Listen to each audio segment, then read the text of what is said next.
اليوم بمشيئة الله تبارك وتعالى مع الرضا بالقليل. أسأل الله أن يجعلني وإياكم من أهل الرضا، اللهم آمين يا رب. من النجاة أو أسباب النجاة، من أسباب النجاة أن ترضى بما قسمه الله. إن رضيت بما قسمه الله لك أرحت قلبك. الإنسان اللي عنده رضا عن الله دايما تجد هذا القلب في راحة تامة واستغناء عما في أيدي الناس. طيب نعرف الرضا الأول.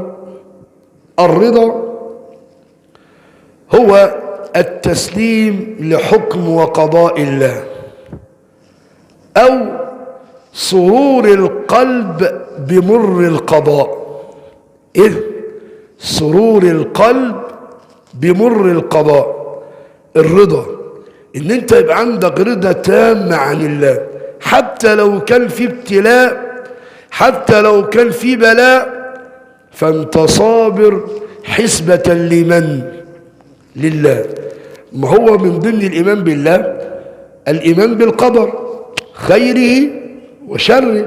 القدر فيه خير في شر، ما هو أنت لازم تختبر. أحسب الناس أن يتركوا أن يقولوا آمنا وهم لا يفتنون.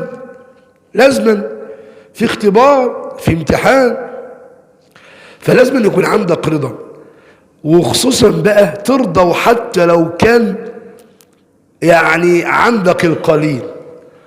الغني ماشي أو ربنا كرمه وراضي، مع ان في ناس اغنياء وما عندهاش رضا.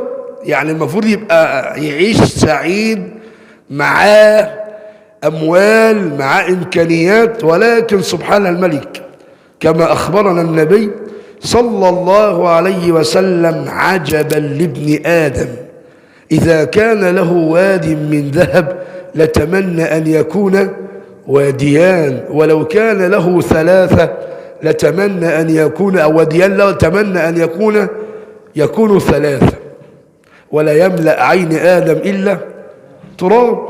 شوف دلوقتي الناس اللي محتكرة السوء، مفيش فايدة، عايزين، عندهم طمع، عندهم جشع. سبحان الملك معاهم ملايين ومليارات ومش مكفي، عايزين هل من مزيد؟ طيب احنا بقى بنتكلم عن الرضا ولو بالقليل. انا دخلي محدود، موظف، انسان على قد حاله، اوتي يوم بيومي، لازم انا ارضى ايضا، لازم يبقى عندي رضا، ولازم أنا اطمن قلبي ده، اطمئن القلب بالرضا، لان الذي قسم ووزع الارزاق هو من؟ الله. وما ربك بظلام للعبيد. والله ما في ظلم، ما في ظلم، هي اسم ربنا سبحانه وتعالى مقسمها. خلي بالك، صدقني كل واحد بياخد نصيبه 24 قراط.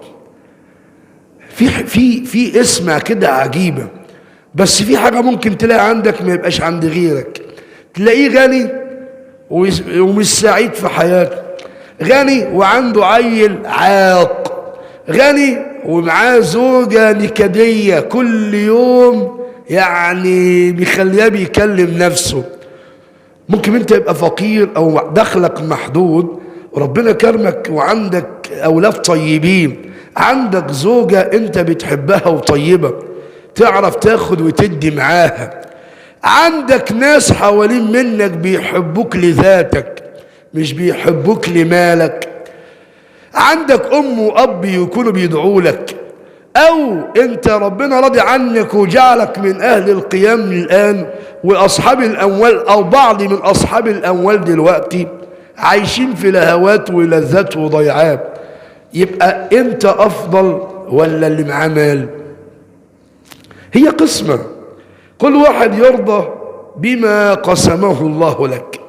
شوف الكلام الجميل اللي روي في الأثر أن الله تبارك وتعالى يقول: يا ابن آدم لا تخف من ذي سلطان ما دام ملكي وسلطاني لا يزول. يا ابن آدم لا تخف من فوات الرزق ما دامت خزائني مملوءة. يا ابن آدم لي عليك فريضة ولك علي رزق. يبقى رزقك على من؟ على الله. اسمع: فإن خالفتني في فريضتي اللي هي العبادة لن أخالفك فين؟ في رزقك. يا ابن آدم خلقت لك كل شيء وخلقتك من أجلي فسر على طاعتي يطيعك كل شيء.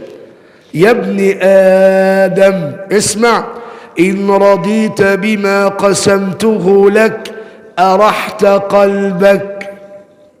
لو انت رضيت ايه ده هيبقى مستريح، والقلب ده لو استريح يبقى كل حاجة خلاص تمام. إن رضيت بما قسمته لك أرحت قلبك وإن لم ترضى فبعزتي وجلالي لأسلطن عليك الدنيا ترقد فيها كرقد الوحوش في البرية ولا ينالك منها إلا ما قسمته لك وكنت عندي مذموما. يعني كده كده مش هتاخد اللي ايه اللي ربنا قسمه لك.